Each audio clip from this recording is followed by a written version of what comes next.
napapansin sa iyong mga kapaligiran.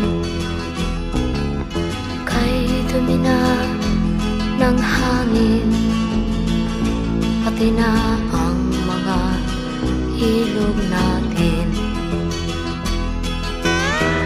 Hindi nga masama ang pag-unlad, at malayo-layo na rin ang ating narating. Ngunit masdan mo ang tubig sa dagat, dati kulay asul, ngayon'y naging itim.